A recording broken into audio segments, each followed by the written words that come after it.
खबर UP live, आपकी खबर तेज असर। जनपद के बहादुरपुर ब्लॉक में एक ऐसा गांव है जहां कभी हर घर में एक नाव हुआ करती थी। इस गांव के लोग प्रशासन की मांग पर बाढ़ क्षेत्र में जाकर लोगों की मदद किया करते थे। वक्त के साथ पुल निर्माण होते गए, बाढ़ कम हो गई, जिसके बाद लोगों ने अपना काम भी बदल लिया। वहीं इस बार अब जिले में सरयू के बाद अब कुआनो नदी भी उफना रही है। जिन लोगों ने कभी बाढ़ में लोगों की मदद की, आज वही प्रशासन से मदद की गुहार लगा रहे हैं, लेकिन सुनता कोई नहीं। दरअसल बहादुरपुर ब्लॉक के महू घाट की आबादी लगभग 300 होगी। यहाँ 70 से 75 घर हैं। वर्तमान में इनका जीवन यापन मजदूरी और खेती से होता है, लेकिन आज से 20 साल पहले महुआ घाट के लगभग हर घर में नाव हुआ करती थी। ये लोग पूरे जिले में जहाँ कहीं भी बाढ़ आती थी, वहाँ प्रशासन के निर्देश पर जाकर मदद करते थे। वहीं आज वक्त बदला और हालात यह हो गई है कि आज बाढ़ के समय में रोजी रोटी का संकट गांव वालों के सामने मुंह बाए खड़ा है। अब ये लोग जिला प्रशासन से मदद की गुहार लगा रहे हैं, लेकिन अभी तक कोई भी प्रशासनिक अधिकारी यहाँ नहीं पहुँचा। आपका गांव घिरा हुआ है, अब इसमें गिरते हुए मड़ई में कैसे रह रहे हैं? सब परेशानी से रही तो लगे जौन बा घर द्वार तो गिरा एकदम देखा जात बा और एकदम लगे जौन बा खराब हो गया बा घर। कितने लोग रहते हैं इस छप्पर में? 7 लोग। प्रधान से आपने प्रधान से मिले? प्रधान से मिले कई बार, लेकिन प्रधान होला कौन होला घर सुनवाई नहीं की। प्रशासन से कोई सहायता मिली आपको? कुछ नहीं। चारों तरफ पानी भरा हुआ है, ऐसे में कैसे रह रहे हैं यहाँ पे? अब ऐसा रह रहे हैं, गरीबी के खासे होला दूर है सब लगे नाम नहीं था, घिरा हुआ है पानी से। तो कुछ सरकार की तरफ से आपको सहायता मिली? भैया सहायता जब देवा मिलबे करी। नहीं, अभी तक मिला कि नहीं आपको? अब नहीं। कोई आया था कि नहीं? कोई सरकारी कर्मचारी आया था हाल चाल लेने की कैसे इस पानी में रह रहे हैं? नहीं भैया, क्यों नहीं आये? में घिर चुका है। क्या सरकार की तरफ से व्यवस्था की गई और क्या व्यवस्था गांव के लिए है? अब गांव के लिए सर व्यवस्था, ये नाव की व्यवस्था जो है अभी शुरुआत में की गई है जब से बाढ़ आई है। इसके पहले जो है जो प्रधान द्वारा जो है सीसी रोड बनवाया गया है और यहाँ जो है दवा एक बार छिड़काव हुआ था। उसके बाद में फिर नए सिरे से फिर जो है छिड़काव करने के लिए मतलब व्यवस्था की गई है। गांव में लगभग कितने घर ऐसे हैं जिसमें बाढ़ का पानी घुसा हुआ है?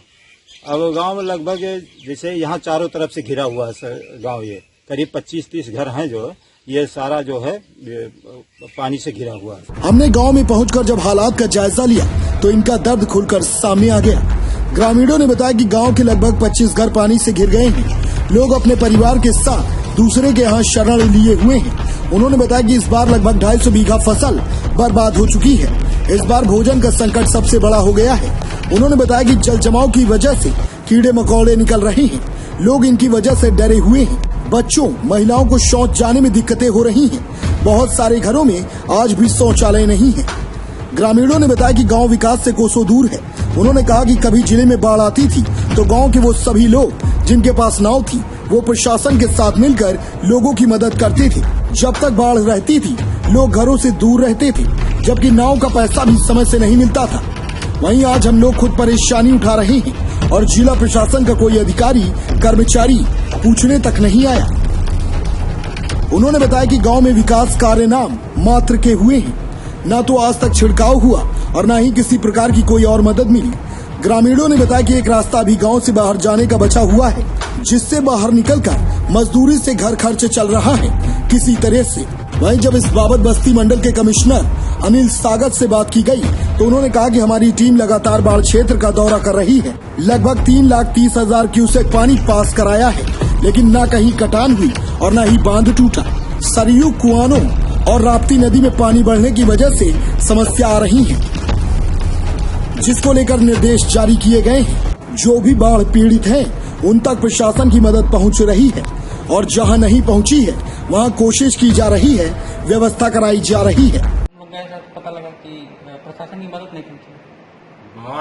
बाढ़ के संबंध में बस्ती मंडल में सिद्धार्थ नगर में जैसे आमी नदी और राप्ती नदी है।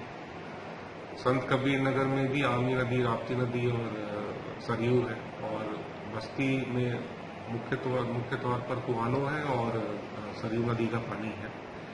इस समय सभी नदियां अपने खतरे के निशान के आसपास बह रही हैं और सभी नदियां ओवरफ्लो हो रही हैं। कई जगहों पर यह भी देखने में आया है कि कुछ अवैध कब्जे लोगों ने कर लिए हैं, जिसकी वजह से नदी का पानी अपना जो उसका नेचुरल फ्लो है उसमें नहीं बह रहा है और फैल गया है। इसमें काफी बड़ी संख्या में लोगों के खेतों में भी पानी भर गया है। शासन की ओर से निर्देशित किया गया था कि ऐसी जगह जहां पर पानी भर जाए और लोगों के घरों में पानी पहुंचने लगे, ऐसे लोगों को इवैक्यूएट किया जाए, उन्हें राशन वितरित किया जाए और उनके मध्य दवाइयों आदि की भी आपूर्ति की जाए। इस संबंध में ये मुझे बताया गया था कि ये राशन किट्स बना ली गई है। यदि उनका वितरण नहीं हुआ है और लोगों को बाढ़ चौकियों पर नहीं पहुंचाया है तो इस संबंध में आगे कार्रवाई की जाएगी। तीसरा सर, एक परियोजना चल रही है कई सालों से ब्यूरो रिपोर्ट, खबर यूपी।